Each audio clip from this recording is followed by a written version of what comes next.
The worst part wasn't the affair. It wasn't the way she looked at him when she thought I wasn't paying attention, or the late-night work calls she started taking in the other room. It wasn't even the moment I found out, though that moment is burned into my memory. No, the worst part was how it all unraveled in front of her family. I was never one to be the center of attention. To be honest, I've always been the kind of guy who blends into the background. At work, at parties, at family gatherings, I just like to stay out of the spotlight, avoid conflict, and get along with everyone. Marisa, on the other hand, was magnetic. It's what drew me to her in the first place, I suppose. She had this way of making everyone around her feel important. She was funny, outgoing, and loved being the center of attention. In the beginning, it felt like she was my anchor in a world where I sometimes felt a little adrift. But when we got married, I began to notice things that I hadn't before. Little comments she would make, like how I was too sensitive or too serious. She would often dismiss my concerns about our future or anything that didn't match her vision of how things should go. Slowly, my place in our relationship became less about mutual respect and more about her validation of herself. I didn't have a voice, or at least, I didn't think I did.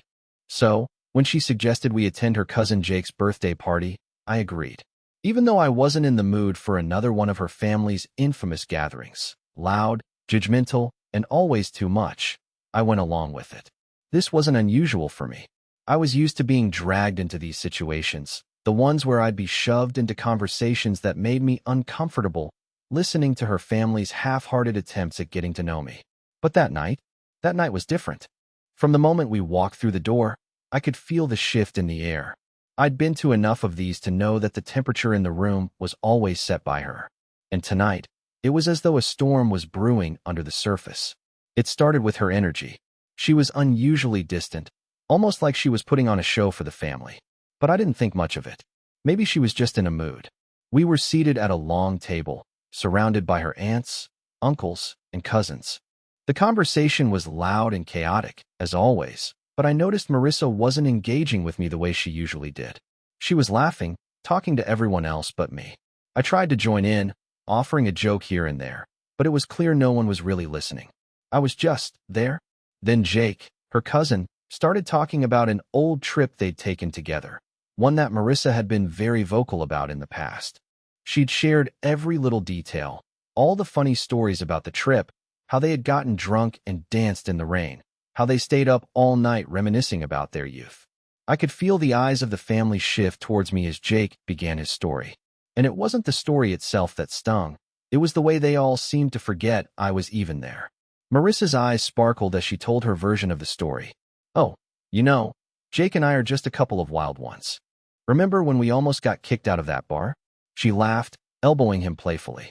But it wasn't the joke that got to me. It was the way she said it. The tone in her voice, the way she looked at Jake. There was something different. Something familiar. It was like she was inviting him into a space that should have been just ours. I could almost hear the unspoken history in her laughter, the intimacy they shared that I was not a part of. Then came the punchline. "And then," she said, turning to the table with a grin. "Poor Mark. He couldn't handle it. He was so exhausted from just trying to keep up with us that he nearly fell asleep in the middle of a street parade. The guy can't even have fun without turning it into a nap." The entire table burst out laughing. I froze. My stomach sank. It wasn't the joke that hurt, but the truth behind it. That's what she had always done, reduced me to a joke. The way she'd call me boring or too serious. The way she'd complain when I didn't want to go out late or when I asked her to spend more time at home with me. The way she made it sound like my preferences were a burden, like I was less than because I didn't fit her ideal of fun. Everyone laughed. Everyone except me. I looked at Marisa. She didn't even notice the way I stiffened in my chair. She didn't see the way her words had cut me deep. She just sat back, her smile wide, basking in the attention, while I sat there, an afterthought. And that's when I realized I wasn't just the butt of the joke anymore. I wasn't just the guy who was a little too serious or a little too boring. No, that night, I was the invisible man. I wasn't part of the inside jokes, the shared memories. I wasn't her anymore. And that hurt more than anything. The rest of the night passed in a haze. I tried to keep my cool, tried to go through the motions, but I could feel the humiliation settling like a weight on my chest. Every glance, every laugh, Every word that wasn't directed at me felt like a reminder of just how irrelevant I had become in her life. Finally, after what felt like hours of being nothing more than a background character in her world, I had had enough. I stood up. The room went silent for a moment, but I didn't wait for anyone to say anything. I didn't need to explain myself. I wasn't going to stand there any longer, pretending that things were fine. Without a word, I walked out. And I never came back. When I walked out, it wasn't out of anger. It wasn't even a moment of clear-headed decision-making. It was instinct. 1 minute, I was sitting there, trying to fit in, trying to laugh along with her family, and the next, I realized I was suffocating. The last thing I remember thinking was, I'm invisible to her. I didn't look back. I didn't even wait for her to chase after me. I just left.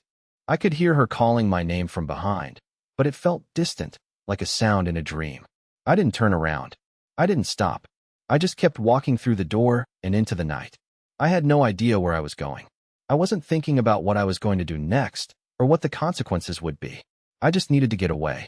The air felt different outside. It wasn't cold, but it had a sharpness to it that made my skin prickle. I walked aimlessly, my shoes tapping against the sidewalk, the noise of the party already fading behind me. I was angry, but more than that, I was tired. Tired of pretending.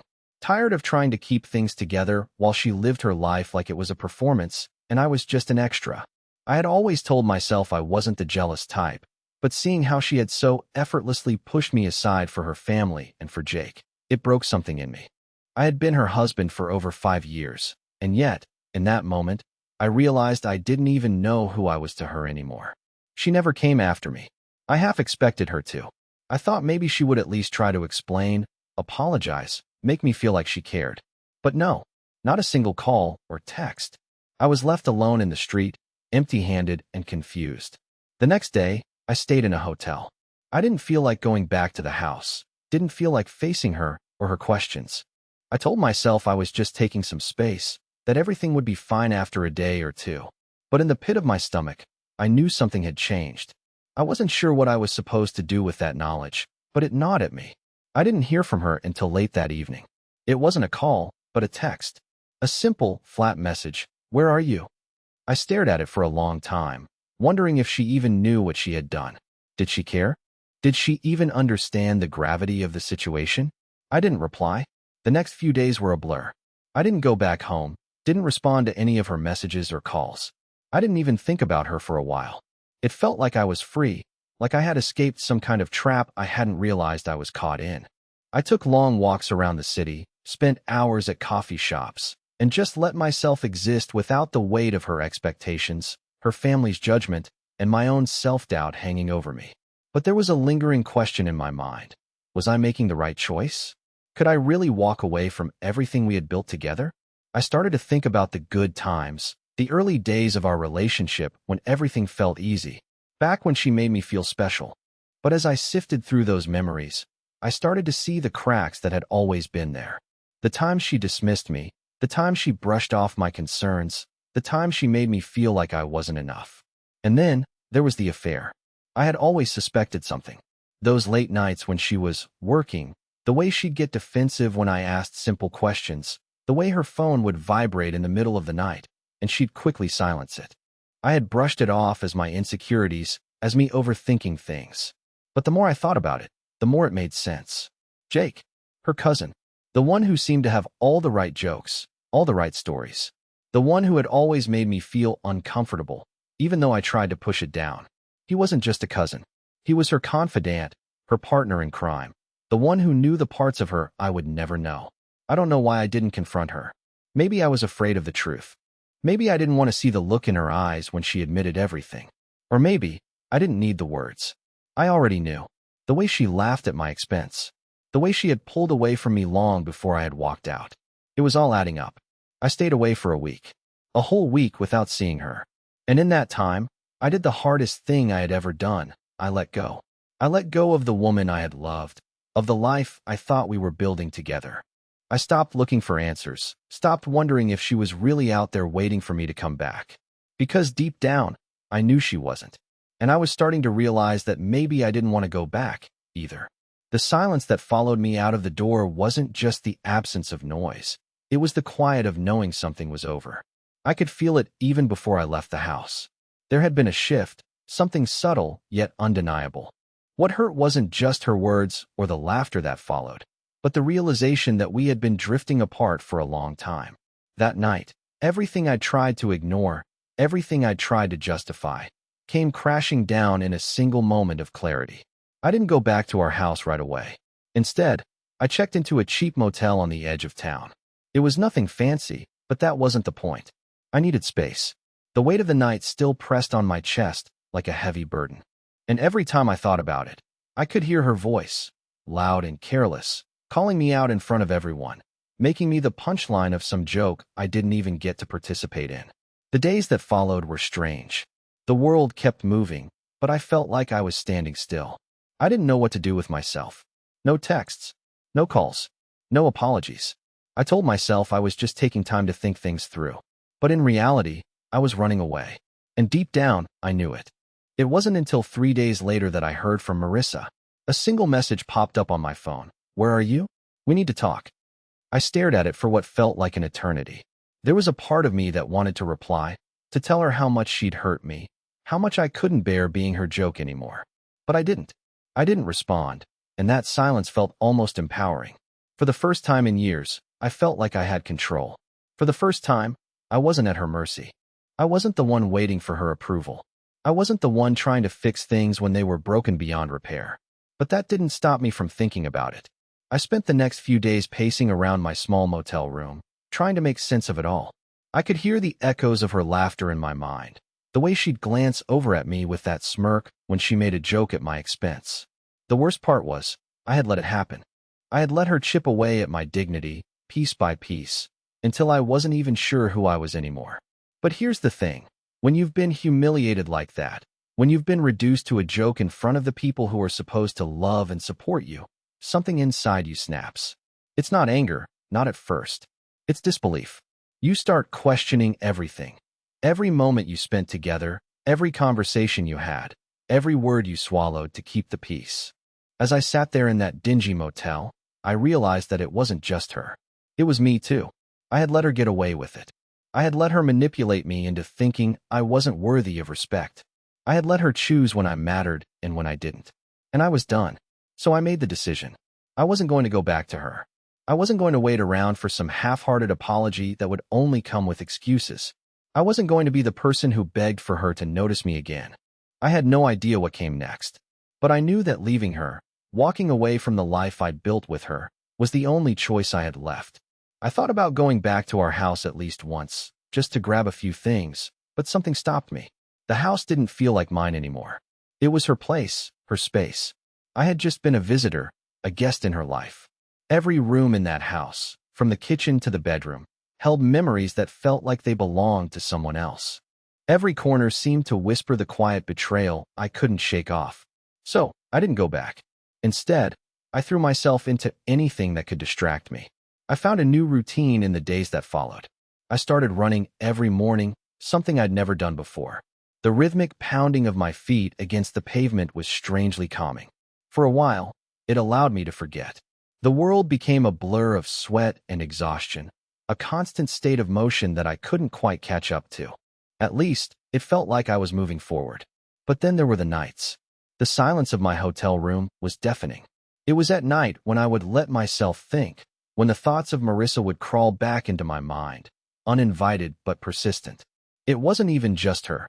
The whole family, the way they never really acknowledged me, the way they all seemed to have this tight-knit connection I could never quite break into. That sense of isolation, of being a background character in my own life, haunted me.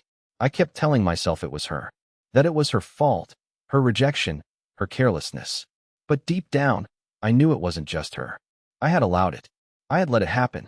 I tried to call a friend from back home, someone I could talk to, someone who could remind me that this wasn't the end of the world. But when I picked up the phone, all I heard was silence. The number was disconnected. Maybe that's how it was meant to be. No support, no one to lean on. Maybe that was a sign I needed.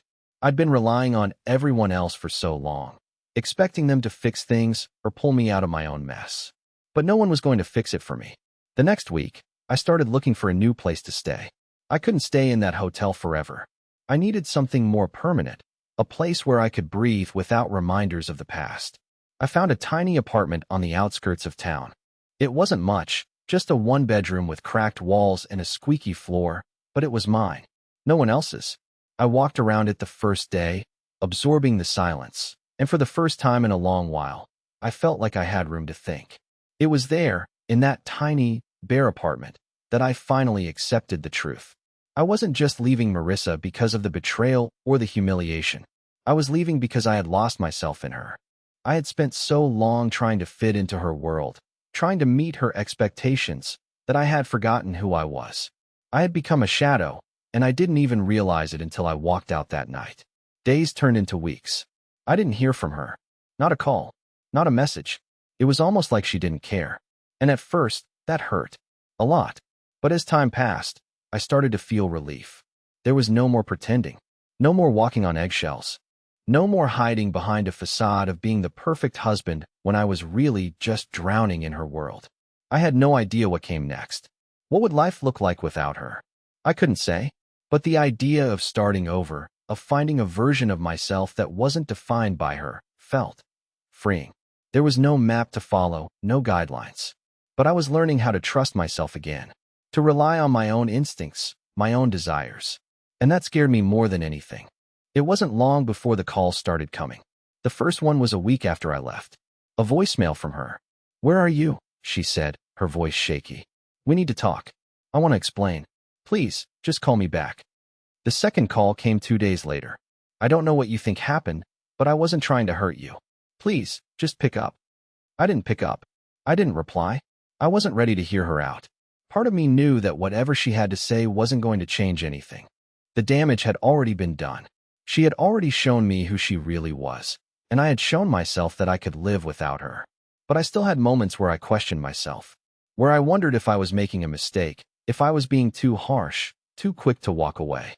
But then I would think about that night again, the way she humiliated me, the way she laughed while I sat there, invisible. That was the moment. That was the moment I knew I couldn't go back. And so, I kept moving forward, one day at a time, learning to trust myself more than I ever had before. It's funny how silence can feel like a scream when you've been so used to the noise. At first, the quiet was unbearable. Every morning, I woke up in my new apartment, the stark walls staring back at me. No familiar sounds. No distractions. Just me and my thoughts. The first few days, I questioned everything. Was I overreacting? Was this just a temporary escape, a need to prove something to myself? But then, I started to let it sink in. It wasn't overreaction. The night I walked out, I wasn't just running away from Marisa. I was running away from a life that wasn't mine. A life I had convinced myself was okay, even though I was dying inside. That's what the silence did. It forced me to face the reality that I had been living someone else's version of a marriage. I didn't hear from Marisa for nearly a week after I left. It wasn't until I was halfway through making dinner one evening, standing in my tiny kitchen, that I heard the familiar ping of a message. My stomach twisted when I saw her name on the screen. She had texted me, "I don't know what's going on, but this is not the end. Please let's talk." I stared at the screen for what felt like hours, my fingers hovering over the keyboard. There was a part of me that wanted to text her back, to tell her how badly she hurt me, how the joke she made at the family gathering wasn't just a joke. But I didn't. I left the message unanswered. It wasn't because I didn't care. It was because I had finally learned that I had to care more about myself than about trying to fix something that was already broken. The next few days, she tried again. Calls, messages, the whole 9 yards.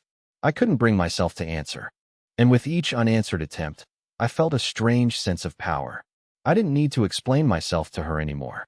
I didn't need her to understand why I walked out. I didn't know her anything. But that didn't stop the gnawing feeling in the pit of my stomach. I had left, sure, but part of me was still holding on. I wasn't ready to let go of the idea of us. I wasn't ready to admit that we were done. I wasn't ready to face the truth of how deeply I had been humiliated, not just at the family gathering, but in so many moments before that. I went for another run that evening. The cool air hit my face as I pushed myself harder, farther, until my body was screaming at me to stop. But I didn't. I kept going, just trying to outrun the thoughts, the guilt, the lingering doubt. There was something addicting about that feeling, the burn in my legs, the exhaustion in my chest. It was the only thing that made me feel alive, even though the rest of my life felt like it was falling apart. When I got back to my apartment, I stood in front of the mirror, staring at myself. I looked tired, hollow, and for the first time, I realized something. I had been living for someone else. I'd spent so much time trying to be the husband Marisa wanted, the man who would fit into her world, that I had forgotten what it was like to just be me. The next morning, I deleted every message, every text, every call. I blocked her number. It felt like a line was being drawn, one I couldn't erase. There was no going back. I was done. It wasn't until a few days later, when I was sitting at a small cafe down the street from my apartment, that I realized how much I had been holding on. A woman at the table across from me was laughing with her friends, her voice carrying through the room. Her laugh was so much like Marisa's, bright, infectious, the kind of laugh that made everyone listen. But this time, I didn't feel that familiar ache in my chest. I didn't feel the longing to reach out, to be a part of it. For the first time in a long time, I felt at peace. It's strange, isn't it? How you can feel lost for so long, and then, all at once, things start to make sense. The hardest part of walking away wasn't the absence of Marisa. It was the absence of the version of myself I had been holding on to for years. The man who was willing to stay quiet, to be second place in his own life, just to keep the peace. For years, I had convinced myself that was okay, that I could live in the shadows if it meant keeping her happy. But after I walked out, something clicked. I was no longer the guy who waited for validation, the one who tried to fit into a life that wasn't his. I started to see myself for the first time in a long while, not as the husband of Marisa, but as me. And even though I had no idea what my future looked like, I felt a rush of freedom that I had never experienced before. The more I stayed away from her, the more I realized that what I had feared most, being alone, wasn't so bad. In fact, it was exactly what I needed. I began spending my days however I wanted. No more pretending, no more walking on eggshells, no more hiding. I started doing things for myself again, things I hadn't done in years. I picked up my guitar again, something I'd abandoned because it was too loud for Marisa. I went to places I loved, like the old bookstore down the street where I used to lose hours getting lost in novels. For the first time in years, I felt seen by myself. It wasn't about being perfect. It was about being real. Of course, there were moments when the guilt crept in. Every time I thought about Marisa, I felt the weight of what I had done, of how I had walked out on everything. But then I reminded myself, she wasn't the one I had to answer to anymore. I had to answer to me. Then, one day, a message popped up on my phone. It wasn't from Marisa this time, but from her cousin, Jake. My heart skipped a beat when I saw his name. It had been weeks since I'd even thought about him, but seeing his name, I could feel the old resentment rise up. The message was short. Hey, I think we need to talk. I don't know what's going on, but you've been on my mind. I stared at the screen, unsure of what to do. What did he want? Why now? I had spent so much time trying to forget her family, trying to forget everything that had happened, and now, here he was, bringing it all back. The last thing I wanted to do was get tangled up in more drama, but something in me, maybe it was curiosity, maybe it was a bit of anger, made me reply. What do you want, Jake? His reply came almost immediately. I just want to make sure you're okay. You don't have to reply, but if you want to talk, I'm here. I felt a strange mix of emotions, irritation, confusion, even a bit of betrayal. Here was the cousin who had been so close to Marisa, the one who had made me feel so small at family gatherings, and now he wanted to talk, like nothing had happened.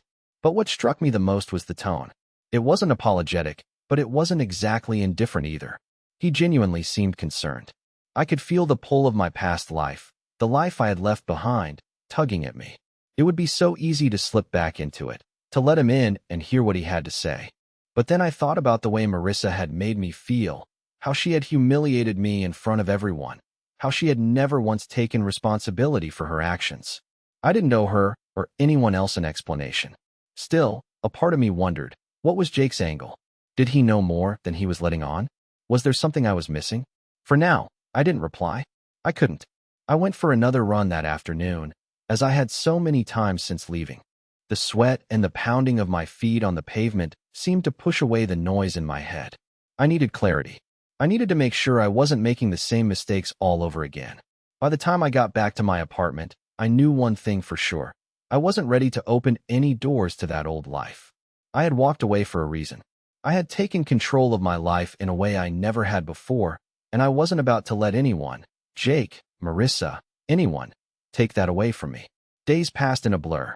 The sting of the family gathering, the way Marissa's laughter echoed in my mind, slowly faded into the background. I didn't want to think about her or Jake or any of them anymore. I just wanted to keep moving forward, to keep finding out who I was without them. The apartment started to feel more like home, and I realized I was actually beginning to enjoy my own company for the first time in years. But then the inevitable happened.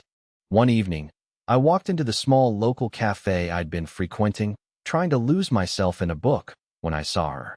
Marisa. She was sitting in the corner, her back turned to me, laughing with someone I couldn't quite place. My heart skipped a beat, but I quickly reminded myself, I'm past this. I don't need to get involved. I was just about to turn around and leave when she noticed me. Her eyes locked onto mine, and for a second, I saw a flash of recognition. Her smile faltered. Her hand, which had been resting casually on the table, tightened, but only for a moment. I stood frozen in place. The second I saw her face, something inside me tensed. It was like I had been holding my breath since the day I walked out. I didn't want to care. I told myself I didn't care, but I still saw the woman I loved sitting there, and it was like everything came rushing back at once. She stood up, slowly, and approached me. I should have walked out. I should have kept my distance, but something held me there. Maybe it was the unresolved tension between us. Maybe it was the hope that she had changed, that she had finally realized the damage she'd done. Can we talk? She asked quietly, her voice almost pleading. For a moment, I stood there, staring at her, feeling the weight of everything that had happened. I didn't know if I was ready to hear her out, to face whatever it was she had to say, but something in me wanted to understand. Talk about what? I finally said, my voice more calm than I expected. She hesitated, glancing back at the table where her friend still sat, watching us. Then she turned back to me, her eyes searching mine.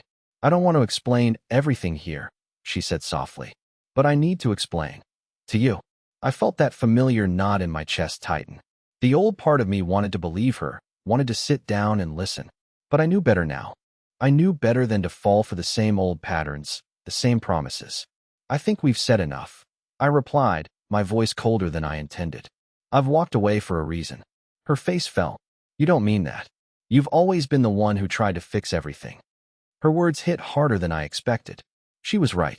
I had always been the one to try and make things better, to smooth things over, even when it meant ignoring my own needs. But I wasn't that guy anymore. I don't have to fix this anymore, Marisa, I said, and for the first time in a long while, I felt a weight lift from my shoulders. I'm done trying to fit into a life that wasn't mine to begin with. She opened her mouth to say something, but I didn't wait for her. I turned, walking away without another word, my heart pounding in my chest. I didn't need closure. I didn't need her to apologize. I needed to keep moving forward, even if that meant leaving her in the past where she belonged. As I walked out of the cafe, I felt something I hadn't in a long time: relief. It wasn't just walking away from Marisa, it was walking away from a version of myself that had allowed so much to happen. The man who stayed silent, who swallowed his pride, who let love turn into something suffocating. That version of me was gone now, replaced with someone stronger, someone who was learning how to stand up for himself. I didn't know what the future held, but I knew one thing. I wasn't going to allow anyone to define me again. Not Marisa, not anyone. The days after that encounter were quieter, but in the best way. I immersed myself in things that had nothing to do with her: writing, music, even a little painting. The hobbies I had once neglected to make room for a life that wasn't mine now became the things I loved. I felt like I was finally reclaiming pieces of myself I'd long lost. And it felt incredible. A few months later, I ran into someone new. Her name was Claire. She was a friend of a friend, someone who didn't know my history and who didn't care about it. She was kind, funny, and easy to talk to. We spent time together without the weight of past mistakes or expectations. It was simple, and most importantly, it was real. For the first time in years, I felt something resembling hope again. But life has a funny way of making sure things come full circle. One evening, I received an unexpected message. It was from a mutual acquaintance who worked with Marisa. The message was short. I heard about Marisa and Jake. You were right. They're together now. It hit me harder than I expected, not because I still had feelings for her, but because I realized what had happened. She had gone for what she thought would be the perfect escape. Jake, the charming cousin who always seemed to have it all. She had taken the easy path, one that involved lying to herself and to others.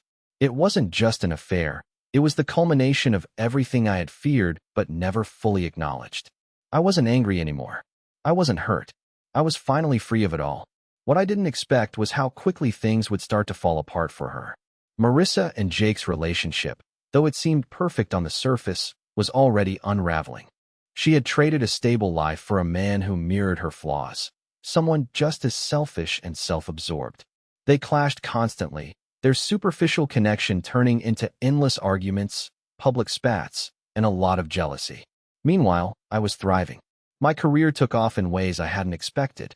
I had more creative opportunities than ever before, and my personal life was blossoming with Claire. I had built a life that was my own, a life based on honesty, self-respect, and mutual trust. Months later, I heard the news from a friend. Marisa and Jake had broken up. The relationship, built on nothing but lies and ego, had crumbled in spectacular fashion. It wasn't sweet revenge. It was just karma. Marisa had wanted everything without understanding what she was really giving up.